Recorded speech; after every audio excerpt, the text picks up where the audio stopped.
What if I told you that you could talk to anyone, anywhere, without ever running out of things to say? What if I told you that you no longer have to hope and pray that she will ask you a question or you have something in common to talk about?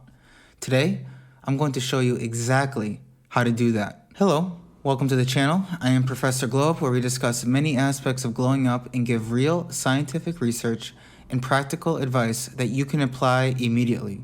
In this video, we're going to talk about what is a hook, what is the difference between a low-tier hook and a high-tier hook, and different kinds of hooks to ensure you never run out of things to say when you are networking, at a bar, or on a date. Before we get started, in order to hook, you do have to start the conversation. If you haven't checked out my video, it's in the description. Make sure to do that right away. Let's first answer the question, what is a hook? A hook is the moment where she would rather have you stay than leave. Furthermore, she's willing to put an effort to keep you there. I want your mindset to be that every single word that comes out of her mouth is a hook. You'll notice that with every interaction that you open, you will initially be talking around 90% of the time, and she'll be talking about 10% of the time. We want to get to that point where that is switched, and this is a crucial step to get there. Make sure to stay till the end for the most effective category. Of course, there are low-tier hooks and high-tier hooks.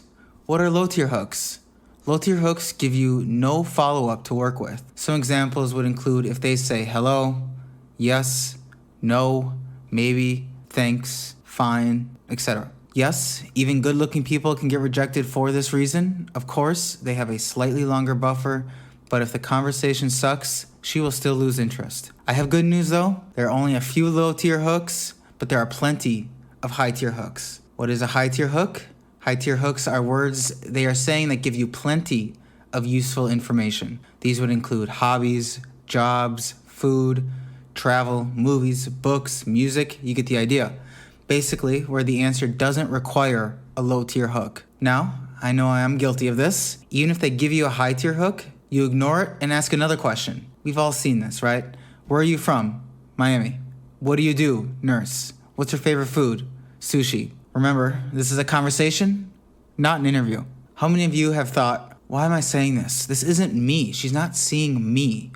We all know that perfect line that we've all been practicing in the mirror right before we go out. Energy and body language are very important, but people still run out of things to say. This will help get rid of approach anxiety because you will know what to say after you open.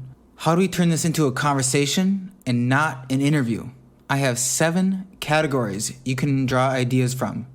Get your notepad, your phone, whatever you take notes on, because you're going to need it. We got a lot of information coming your way. Number 1, unlimited question. This is where basically any question that requires a high tier hook. You could ask, what's her favorite movie? She'll tell you her favorite movie. You say, what's it about? Why do you like it? Etc. More than one word answers always leads to multiple hooks. Remember that mindset in the beginning. Number 2, fact. This is a really good one to use on shy, non-responsive, or rude women. This is where you can present either a real fact about a high-tier hook they said, or make one up. An example could be, where are you from? And she'll say, Miami. Now, you can say an actual fact if you know anything about Miami, or you can tease it.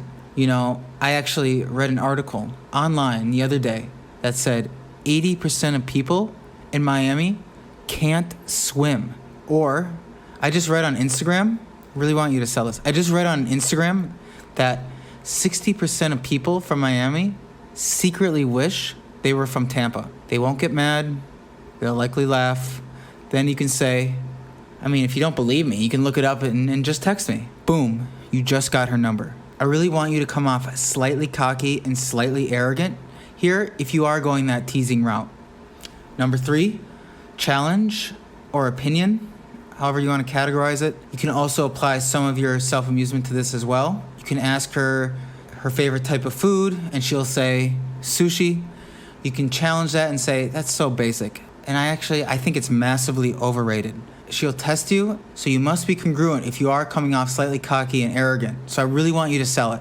Sometimes your opinion and hers can differ. So this one will be tricky because a lot of people are afraid to get in an argument in the middle of the bar. Most guys are thick-headed and they want to prove the girl wrong and really kind of deflate her ego. So you can try to win and she'll just likely walk off. Or you let her win and she'll likely think she is superior to you. I want you to stand your ground. But if you feel that tension rise, we all can feel that, right?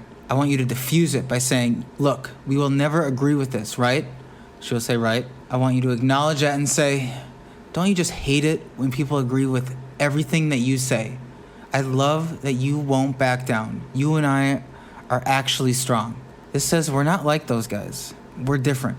Now, what I said earlier, you can also have a negative opinion, because disagreeing can have her start asking you questions about yourself. So many guys experience, please, just ask me something about me, anything. And this is how you can do it, is a negative challenge or a negative opinion. Do this on any high tier hook.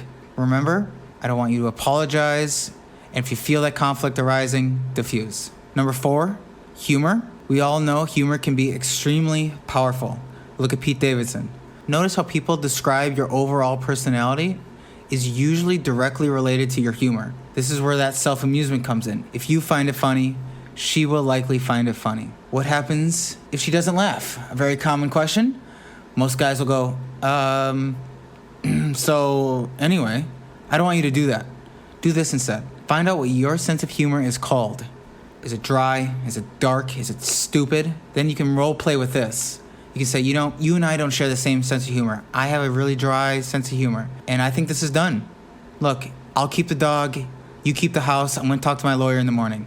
That kind of role play becomes the joke. And if you don't think you are funny, don't worry. I'll be making a video on how to improve your humor and your self-amusement. Before we get into the last 3, and my most important one, make sure to let me know in the comments what hooks you have tried with both success and fail, and any questions you may have. I will respond. Back to the list. Number 5, task. On any high tier hook, I want you to use the show me or tell me to their response. I am from Miami. I want you to say, that's cool. Tell me the top 2 things you do there for fun. She'll say 2, or you can do 3 or whatever. I like to keep the number low so you don't ask too much from her response. Now you have 2 different paths to go down, and you can always call back from the one that you don't talk about. So this is really great to not let the conversation fizzle. Number 6, assumption. This is like what those psychics do with a cold read. You're assuming something about her. I want you to do a cold read about a high tier hook. I don't want you to say, you look interesting, you look creative, etc., because it's just way too vague. Remember, the more detail you give, the more detail you will get back. Make it feel tailor-made to her. An example would be, I can tell you were the goody-goody in school. Front row, perfect grades, and always brought an apple to the teacher. She can laugh and agree, or she can disagree. What happens if you're wrong? I want you to respond with intrigue and say, really? So you're the girl in the back causing all the mayhem? Bam, you just got another thread to go down, and plenty more hooks, because she is going to give you even more detail. Okay, number 7, the most important one, validation. Validation is extremely important because it demonstrates higher value and higher standards without coming across too arrogant, too cocky, and you're doing all this verbally. This shows approval on what she has done or said. I don't want you to show approval with arrogance or talk down to her like she is beneath you. Deliver this in a way where you are genuinely shocked. She could say, I'm a nurse. And you can say, really? Most girls I speak to are models and actresses. That shows pre-selection, by the way. And it gets so boring to talk to them. I love that you give back and actually work hard on what you do. What would you say your favorite responsibilities are as a nurse? Now look what I just did. Unlimited question with a task. You always need to positive validate before negative validate. Otherwise, you're just gonna be rude. How do you show disapproval without being rude? I want you to genuinely look like you don't want to tell her. She could say, I'm going to Miami for spring break. I want you to say nothing, but have a face of disappointment and a nonchalant reaction. She'll say, what? You say, nothing, don't worry about it. She'll say, no, seriously, what? You say, promise you won't get upset? She says, yeah. Say, I just wasn't expecting it. You were saying so many great things. You're a nurse, you're giving back to these children. It was amazing. And I just wasn't expecting the partying thing from you. She will likely qualify and be like, well, I also love traveling to Rome and Europe. Now she's getting more invested in you and qualifying herself. So you can see how powerful that really is. Now, you have these 7 categories. You should never run out of things to say ever again. You should never wish for her to begin to ask you questions. Remember, don't be too agreeable. Disagree with her in a very polite way. Be polarizing. Hold your ground. Deliver these lines in a very cocky, funny way with a slight smirk. These will eliminate those needy, unattractive behaviors. I know you may be overwhelmed with all this information. No worries. It takes time to internalize all this and can be hard to remember in that moment at the bar or on a date. This is how I want you to practice. Just pick 2 of these categories. You have to do validation for sure, and the other one I want you to pick. You'll notice everyone at the bar is still getting over that stupid open and they can't hook. And you will consistently hook and be in full conversations starting now with ease. Again, let me know in the comments which hooks you have tried, and if you have any questions, make sure to like and subscribe, and I will see you next time.